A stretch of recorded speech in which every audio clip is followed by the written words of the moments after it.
اعوذ باللہ السمیع العلیم من الشیطان الرجیم من حمزہ ونفخہ ونفثہ بسم اللہ الرحمن الرحیم ربی یسر ولا تعسر وتمم بالخیر ربی زدنی علما الذین یبخلون ویأمرون الناس بالبخل ویکتمون ما آتاہم اللہ من فضلہ وَأَعْتَدْنَا لِلْكَافِرِينَ عَذَابًا مُهِينًا۔ آیت نمبر 37 ہے سورہ نساء کی، 5واں سپارہ ہے۔ ایسے لوگ یہ بھی اللہ کو پسند نہیں، یعنی مزید یہ بات ہے، پیچھے جو بات ہوئی تھی اسی سے منسلک یہ بات بھی ہے کہ ایسے لوگ بھی، ٹھیک ہے، تو یہ بریکٹ میں ہے چونکہ کچھ چیزیں محذوف ہوتی ہیں۔ ایسے لوگ جو کنجوسی کرتے ہیں، یعنی وہ لوگ بھی جو کنجوسی کرتے ہیں اللہ کو پسند نہیں ہے۔ پیچھے جن کا ذکر ہوا تھا وہ بھی پسند نہیں ہے، مختاراً فخور کا ہوا تھا نا، یہاں بھی یہ بات ہوئی کہ جو بخل کرتے ہیں مالدار ہونے کے باوجود، مال ہے پھر بھی نیتیں خراب ہیں، تو اللہ کو ایسے لوگ پسند نہیں ہیں، ٹھیک ہے، جو کنجوسی کرتے ہیں اور لوگوں کو بھی کنجوسی کرنے کا حکم دیتے ہیں۔ یعنی کچھ ایسے لوگ بھی ہوتے ہیں جو دوسروں کو بھی خرچ سے منع کرتے ہیں، یار کیا ضرورت ہے بلا وجہ، پیٹ بھرے ہوئے ہیں ان کے نا، ایسے کہتے ہیں، تو دوسروں کو بھی منع کرتے ہیں۔ جو یہ مسکینوں غریبوں کے ساتھ، فقیروں کے ساتھ احسان کرنا چاہتے ہیں تو ان کے معاملات میں بھی دخل در معقولات کرتے ہیں، اور لوگوں کو بھی کنجوسی کرنے کا حکم دیتے ہیں، یعنی لوگوں سے بھی کہتے ہیں بخل کرو، ٹھیک ہے۔ اور اللہ نے اپنے فضل سے جو کچھ انہیں دیا ہے، دیا کس نے ہے؟ دیا ہے اللہ نے، لیکن ان کو چھپاتے ہیں۔ وَيَكْتُمُونَ مَا آتَاهُمُ اللَّهُ مِنْ فَضْلِهِ، تو اللہ نے اپنے فضل سے دیا ہے۔ ظاہر ہے کہ انسان کا اس میں کیا اختیار تھا کہ اگر بہت محنت کرتا اور اللہ تعالیٰ اس کو مال برکت والا نہ دیتا تو کتمان نعمت کرتے ہیں، نعمتوں کو چھپاتے بھی ہیں۔ بہت سے ایسے بھی آپ کو ملیں گے نا کہ بہت کچھ ہوگا پھر بھی اپنی فقیری کا رونا روتے رہتے ہیں بیچارے، ٹھیک ہے، تو اسے چھپاتے ہیں جو اللہ نے اپنے فضل سے دیا ہے، یعنی کتمان نعمت کرتے ہیں نا، وَيَكْتُمُونَ، تو چھپاتے ہیں۔ اور ہم نے کس نے؟ اللہ نے فرمایا کہ اور ہم نے وَأَعْتَدْنَا لِلْكَافِرِينَ عَذَابًا مُهِينًا، اور ہم نے کافروں کے لیے رسوا کر دینے والا عذاب تیار کر رکھا ہے۔ مہین، عذاب مہین جو یعنی ذلت آمیز سلوک ہوتا ہے نا، ذلت آمیز اللہ نے عذاب رکھا ہے۔ ایک تو عذاب ہے، دوسرا ذلت آمیز عذاب ہے۔ عذاب مہین ہے جو ان کو ذلیل کرے گا، ٹھیک ہے، ان کو رسوا کرے گا۔ تو اب یہ عذاب کن لوگوں کے لیے ہے؟ ذرا یہ آیات اوپر کے دیکھ لیں۔ اللہ تعالیٰ نے ان لوگوں کی مذمت فرمائی ہے جو اپنے مال کے بارے میں بخل سے کام لیتے ہیں، اور اللہ تعالیٰ کے حکم کے مطابق والدین، رشتہ دار احباب، یتیم اور مسکین، قریبی پڑوسی، اجنبی ہمسائے اور رفقا جو ان کے رفیق ہیں، مسافر اور غلاموں پر احسان کرتے ہوئے خرچ نہیں کرتے۔ اور نہ صرف یہ کہ اللہ تعالیٰ کے حق کو خود ادا نہیں کرتے بلکہ دوسروں کو بھی بخل سے کام لینے کا حکم دیتے ہیں۔ کتنی بڑی، یعنی اپنے لیے اللہ کی ناراضگی خریدتے ہیں، مول لیتے ہیں، اور کتنی بڑی ناراضگی کا سودا کرتے ہیں کہ اللہ نے اتنا بہترین موقع دیا ہے کہ مال ہے، خرچ کریں، نہیں، بخل کرتے ہیں اور کتمان نعمت کرتے ہیں، نعمتوں کو چھپاتے ہیں جو اللہ نے دیا ہے۔ دو، خرچ کرو، لوگوں کی دعائیں لو، بہترین موقع ہے۔ رسول اللہ صلی اللہ تعالیٰ علیہ وآلہ وسلم نے ارشاد فرمایا، وَأَيُّ دَاءٍ أَدْوَأُ مِنَ الْبُخْلِ، بخل سے بڑھ کر بڑی بیماری اور کون سی ہو سکتی ہے؟ یعنی بخل بہت بڑی بیماری ہے۔ بخیل ہونا، کنجوس ہونا، اپنے مال کو لوگوں پر، والدین پر، ضرورت مندوں پر خرچ نہ کرنا، یہ بہت بڑی بیماری ہے۔ مال کی محبت ایک بہت بڑی بیماری، بہت بڑا مرض ہے۔ یہ ایسا مرض ہے، لا علاج مرض ہے۔ یہ اس کا علاج انسان کے پاس خود ہی ہے، دوسرا کوئی اس کا طبیب نہیں ہے۔ اس کا طبیب انسان خود ہے، خود اس کا علاج کر سکتا ہے۔ اس کی کلینک اپنے سینے کے اندر ہی ہے کہ اگر وہ اپنے آپ کو درست کرنا چاہے گا جبھی وہ درست کر سکتا ہے، ادروائز اس کی درستی کا امکان نہیں ہے۔ بخل کسی بھی چیز کا ہو ناپسندیدہ ہے قرآن و حدیث کی روشنی میں۔ بخل کو کوئی بھی پسند نہیں کرتا، بخیل کو بھی کوئی نہیں پسند کرتا، ٹھیک ہے۔ تو بخل کسی بھی طرح کا ہو، مال کا بخل ہو یا علم کا ہو، شدید مذموم ہے۔ آپ صحت مند ہیں، کسی کے کام نہیں آتے، سست ہیں، کاہل ہیں، غافل ہیں، ایسے بندوں کو بھی کوئی پسند نہیں کرتا، ایسے لوگ بھی پسند نہیں ہیں۔ یہ ساری چیزیں جو گنائی میں نے ابھی، اس سب سے اللہ تعالیٰ نے، اللہ کے رسول صلی اللہ علیہ وسلم نے پناہ مانگی ہے۔ اور آپ صلی اللہ علیہ وسلم نے ارشاد فرمایا وَإِيَّاكُمْ وَالشُّحَّ، یہ شح جو ہے نا قرآن مجید میں جو الفاظ استعمال ہوئے ہیں، یہ بخل سے بھی ایک نمبر آگے، یہ سمجھ لیجئے، ٹھیک ہے۔ وَإِيَّاكُمْ وَالشُّحَّ فَإِنَّهُ أَهْلَكَ مَنْ كَانَ قَبْلَكُمْ أَمَرَهُمْ بِالْقَطِيعَةِ فَقَطَعُوا وَأَمَرَهُمْ بِالْفُجُورِ فَفَجَرُوا۔ فرمایا کہ حرص و بخل سے بچو، کیونکہ اس نے تم سے پہلے لوگوں کو ہلاک کر دیا تھا۔ حرص و بخل نے انہیں قطع رحمی پر آمادہ کیا۔ قطع رحمی کیا ہوتی؟ رشتہ داروں کو کاٹو، رشتہ داروں سے قطع رحمی کرو، ان سے مت ملو جلو، ان کو مت دو، ان کو مت بلاؤ، ان کے گھر مت جاؤ، یہ ہے قطع رحمی۔ اپنے جو رشتے ہیں آپ کے رشتوں کو پہچانو، اپنے رشتوں کو پہچانو، ان کے نام یاد کرو، ان کے گھر یاد کرو، ان کے پاس جایا کرو، ان کے فون نمبر یاد کرو، ان کو فون کیا کرو، ان کے خیریت، ان کے حالات معلوم کیا کرو، ان کے دکھ درد میں کھڑے ہوا کرو، ان کی خوشی میں، ان کے غم میں شریک ہوا کرو۔ یہ تمہارے لیے کیا ہے؟ یہ صلہ رحمی ہے۔ اور قطع رحمی سے بچو، قطع رحمی بہت بڑا جرم ہے۔ قطع رحمی کرنے والوں کو اللہ تعالیٰ دنیا میں ہی سزا دیتا ہے۔ قطع رحمی سے بچو۔ تو ان لوگوں نے کیا کیا؟ بخل کیا، حرص سے کام لیا، یعنی حریص، لالچی ہو جانا، اور پھر وہ قطع رحمی پر آمادہ ہو گئے، ٹھیک ہے۔ بخل اور حرص نے ان کو قطع رحمی پر آمادہ کیا، تو انہوں نے قطع رحمی شروع کر دی۔ جیسے آج ہمارے زمانے میں آپ دیکھ لیں، لوگ خالہ کو نہیں پہچانتے، ماموں کو نہیں پہچانتے، چچا کو نہیں پہچانتے، پھوپھی کو نہیں پہچانتے، کزنز کو نہیں پہچانتے، ٹھیک ہے، اپنے ماں باپ کے رشتہ دار احباب کو نہیں پہچانتے۔ اور تو اور بڑی یعنی کہنا چاہیے کہ دکھ اور افسوس کی بات ہے کہ والدین بیٹھ کے اپنے رشتوں کی برائیاں بچوں کے سامنے کرتے ہیں تاکہ بچے اور بدزن ہو جائیں، بچے اور چھوڑ دیں ان کو۔ تو بہرحال تو ان لوگوں نے، تم سے پہلے لوگوں نے، اللہ کے نبی صلی اللہ علیہ وسلم نے فرمایا کہ ان کے بخل نے ان کو ہلاک کر دیا، تم بچو اس سے، ٹھیک ہے، کیونکہ یہ بخل جو ہے تم کو قطع رحمی کے لیے وہ کرتی ہے، آمادہ کرتی ہے، تو تم قطع رحمی شروع کر دیتے ہو۔ ظاہر ہے تم سے پہلے لوگوں نے یہی کیا تھا، اور اس نے انہیں گناہوں پر ابھارا۔ کس نے؟ بخل نے۔ تو انہوں نے گناہوں کا ارتکاب شروع کر دیا۔ تو ظاہر آج ہمارے زمانے میں بھی آپ دیکھ لیجئے یہی معاملہ ہو رہا ہے۔ وَيَكْتُمُونَ، کتم یکتمو، یہ جمع کا صیغہ ہے مضارع کا۔ وَيَكْتُمُونَ مَا آتَاهُمُ اللَّهُ مِنْ فَضْلِهِ، اور جو مال اللہ نے ان کو اپنے فضل سے عطا فرمایا ہے اسے کیا کرتے ہیں؟ چھپا چھپا کر رکھتے ہیں، کسی کو پتہ نہ چلے کہ میرے پاس اتنا مال ہے، پتہ نہیں چلنا چاہیے کتنا بینک بیلنس ہے، چھپا چھپا کر رکھو، ورنہ لوگوں کو کہیں دینا نہ پڑ جائے، کہیں کسی کو قرض ہی کوئی نہ مانگ لے، قرض ہی نہ دینا پڑے۔ تو بخیل اللہ تعالیٰ کی اس نعمت کو کیا کرتا ہے؟ چھپاتا ہے، گویا کہ اللہ تعالیٰ کی نعمت کا انکار کر رہا ہے، اس کا منکر ہو رہا ہے، ٹھیک ہے۔ اسی لیے دیکھیے لفظ کیا آیا یہاں پر؟ کافر لفظ آیا۔ اللہ تعالیٰ نے یہاں ان کے لیے کیا بیان کیا ہے؟ وَأَعْتَدْنَا لِلْكَافِرِينَ، ٹھیک ہے۔ تو اللہ تعالیٰ کی نعمت کا انکار کرتا ہے جو اللہ تعالیٰ نے اسے اپنے فضل سے عطا کی ہوئی ہے۔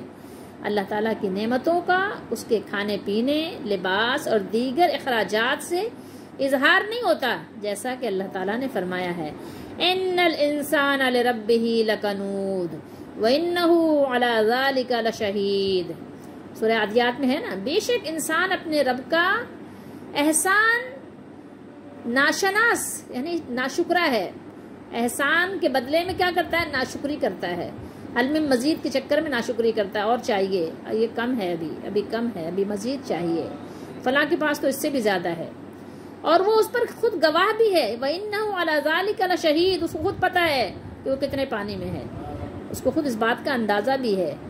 تو اللہ تعالی ہم سب کو بچائے ان گندی اور بری عادات اور خصائل سے۔ وَإِنَّهُ لِحُبِّ الْخَيْرِ لَشَدِيدٌ، اور بے شک وہ تو مال سے سخت محبت کرنے والا ہے، شدید محبت کرتا ہے اپنے مال سے، مال ہو، بس مال ہو، مال چاہیے۔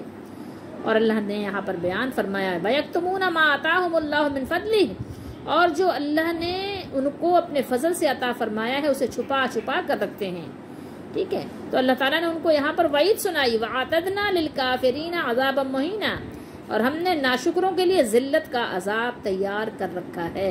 اللہ ہم سب کو بچائے بخل سے بھی، اور اللہ تعالیٰ ہم سب کو بچائے ذلت والے عذاب سے بھی، اور ہر طرح کے عذاب سے۔ کفر کفر کے کیا معنی ہے؟ یہ للکافرین، کافر کو کافر کیوں کہتے ہیں؟ اس لیے کہتے ہیں کہ وہ بھی اللہ کی نعمتوں کو چھپاتا ہے نا، اقرار نہیں کرتا۔ اللہ نے پیدا کیا، اللہ تعالیٰ ہی مالک اور خالق ہے، سب کچھ وہی دینے والا ہے، لیکن وہ دوسروں کی طرف منسوب کرتا ہے، ٹھیک ہے، مالک کو جیسے ماننا چاہیے ویسے نہیں مانتا، تو وہ بھی اللہ تعالیٰ کی نعمتوں کا انکار کرتا ہے، اس لیے اسے کافر کہتے ہیں۔ تو کفر کے معنی چھپانے کے بھی ہیں اور ڈھانپ دینے کے بھی۔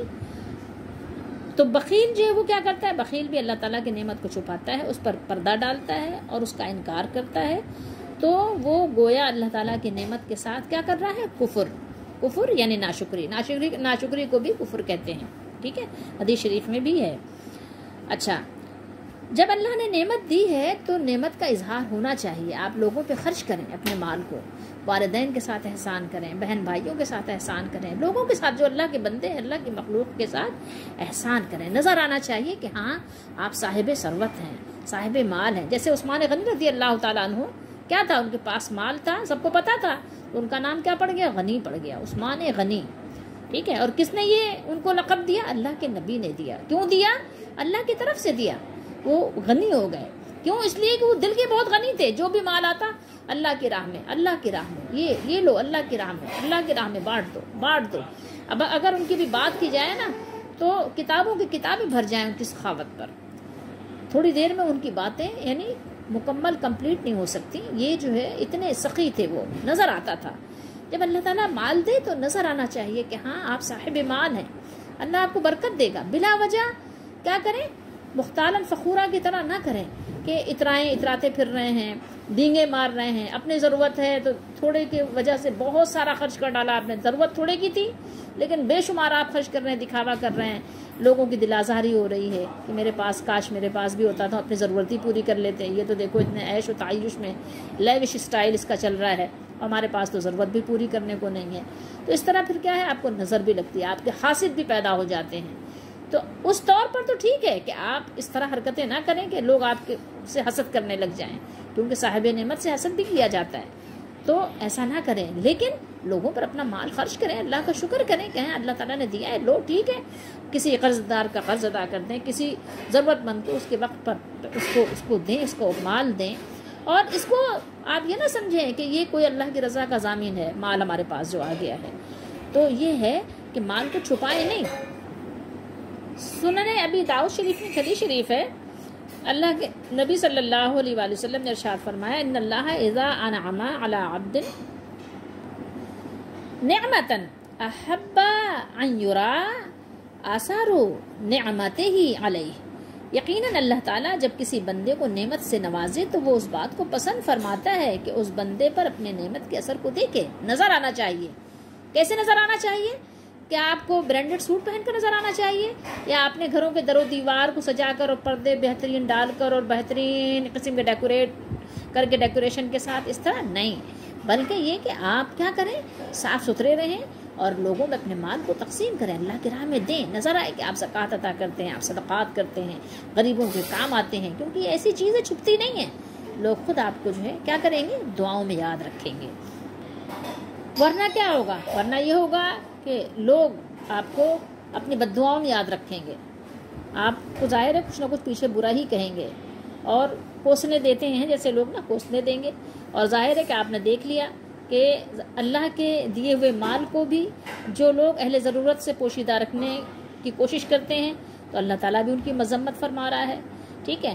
صاحب علم جسے اللہ نے علم دیا ہے تو اس کو بھی چاہیے کہ جو اللہ تعالیٰ نے اس کو دین کی سمجھ بوجھ عطا فرمائی ہے وہ لوگوں کو فیض پہنچائے، لوگوں کو دین کی باتیں سکھائے، ٹھیک ہے، ان کے کانوں تک پیغام حق پہنچانے میں بخل سے کام نہ لے، ان کو اللہ تعالیٰ کے دین کی باتیں سکھائے، بتائے، پہنچائے، سمجھائے، ان کو شعور دلائے۔ جو لوگ علم کو بھی چھپا کے رکھتے ہیں، لوگوں کو صحیح مسئلے نہیں بتاتے، تو وہ لوگ بھی ایسے بد نصیب ہیں، ان کا بھی یہی حال ہے کہ ان کو بھی اللہ تعالیٰ پسند نہیں کرتا، ٹھیک ہے۔ تو یہاں پر ان بد نصیبوں کا اللہ تعالیٰ نے ذکر فرمایا ہے جن سے اللہ تعالیٰ محبت نہیں کرتا۔ بلا شبہ جو لوگ غرور، فخر کی بیماری میں مبتلا ہوں، جن کو دولت اتنی پیاری ہو کہ وہ اللہ کی راہ میں خرچ نہ کریں، اپنے عزیز و اقارب پر خرچ نہ کریں، ان لوگوں کا یہی حال ہے، ان کے ساتھ یہی معاملہ ہوگا۔ جن کو مال کی محبت ہے تو ظاہر ہے ان سے پھر اللہ کو محبت نہیں ہے۔ اس سے پہلے ہم پڑھ چکے ہیں نا، اللہ نے کیا فرمایا، ان اللہ لا يحب من کان مختالا فخورا، کہ بے شک اللہ تعالیٰ پسند نہیں کرتا اس کو جو مغرور ہو، فخر کرنے والا ہو۔ اپنا مال اترانے کے لیے، دکھانے کے لیے تو خرچ کریں، ضرورت مندوں کے لیے کیا کریں، اپنے پوشیدہ رکھے، چھپا کے رکھے، دے ہی نہیں۔ اللہ کی راہ میں خرچ کرنے سے اپنے آپ کو روکے رکھے، دوسروں کو بھی روکے، اور اللہ تعالیٰ کی دی ہوئی نعمتوں کو چھپائے رکھیں۔ تو وہ اس قابل ہیں کہاں کہ اللہ تعالیٰ ان سے محبت کرے، ان کو پسند کرے؟ تو ان کے لیے تو یہی ہے جو اللہ نے بیان کیا ہے، ان کے لیے رسوا کن عذاب ہے، وہ اسے کے مستحق ہیں، ٹھیک ہے، جو ان کے لیے بالکل تیار ہے۔ میرے اور آپ کے لیے اس میں سبق ہے کہ میں اور آپ اللہ تعالیٰ کی جو بیان کردہ باتیں اس کو سچ جانیں، جو رسول اللہ صلی اللہ علیہ وسلم نے بیان کیا، خرچ کرنے والوں کا مال کم نہیں ہوتا، اس پر یقین رکھیں، اور اپنی نعمتوں کو جو اللہ نے دیا ہے وہ لوگوں پر خرچ کریں۔ جیسے اللہ نے ہم پر احسان کیا اپنے فضل سے، اپنے عنایت سے، ایسے ہمیں بھی چاہیے کہ ہم لوگوں کے ساتھ حسن سلوک سے پیش آئیں۔ لیکن بڑے افسوس کی بات ہے، اس سے پہلے اللہ تعالیٰ نے والدین کی بات کی، عزیز و اقارب کی بات کی، لیکن بڑے دکھ کی بات ہے، کہنے کی کیا بات ہے، آپ دیکھ سکتے ہیں کہ لوگ والدین کے ساتھ کیسا سلوک کر رہے ہیں۔ ارد گرد آپ دیکھ لیجئے کہ بچے والدین کے ساتھ کیسا سلوک کرتے ہیں، اپنے مال کو اپنے ماں باپ سے چھپا چھپا کے رکھتے ہیں، چپکے سے لا کر کھا لیتے ہیں ماں باپ کو تاکہ خبر نہ ہو۔ ایسے بچے آپ کو نظر آئیں گے، آج دنیا میں آپ کو ایسے لوگ نظر آئیں گے۔ وہ والدین جو اپنے حصے کا، اپنی خوراک اپنے بچوں کو کھلا دیتے ہیں، ان والدین کے ساتھ ان کے بچے ایسا سلوک کرتے ہیں۔ بڑھاپے میں کہتے ہیں کیا ہم ہی ہیں کیا خدمت کے لیے، ایسی باتیں بچے کہتے ہیں۔ سوچئے تھوڑی دیر کے لیے، اللہ تعالیٰ سمجھنے کی توفیق دے۔ یہ تو قرآن لوگوں کے حقوق بیان کر رہا ہے۔ وَيَأْمُرُونَ النَّاسَ، یہ ناسا کون ہے؟ انسانوں کی بات ہو رہی، عام لوگوں کی، کامن۔ یہ وہ نہیں ہے جو رشتہ دار احباب ہیں، تو اللہ تعالیٰ ہر فرد کا حق بیان کر رہا ہے، ایک مسلمان کا دوسرے مسلمان پر کیا حق ہے۔ یہی نہیں بلکہ اگر کوئی کافر ہے، ذمی ہے، اور بھی کسی بھی مذہب کا ہے، اور وہ آپ سے لڑتا جھگڑتا نہیں ہے، اس کے ساتھ بھی اللہ تعالیٰ نے حسن سلوک کا ایک رعایت کا حکم دیا ہے، اس کے ساتھ بھی رواداری کی جائے، نہ کہ آج آپ دیکھ لیں کہ اپنے رشتوں سے لوگ کٹے ہوئے ہیں۔ تو مجھے اور آپ کو ایسا نہیں کرنا چاہیے۔ مجھے اور آپ کو کیا کرنا چاہیے؟ قرآن پر عمل کرنا چاہیے۔ اللہ تعالیٰ ہم سب کو توفیق دے کہ ہم ان آیات پر یقین رکھیں اور پھر اس کے مطابق زندگی کو بنائیں۔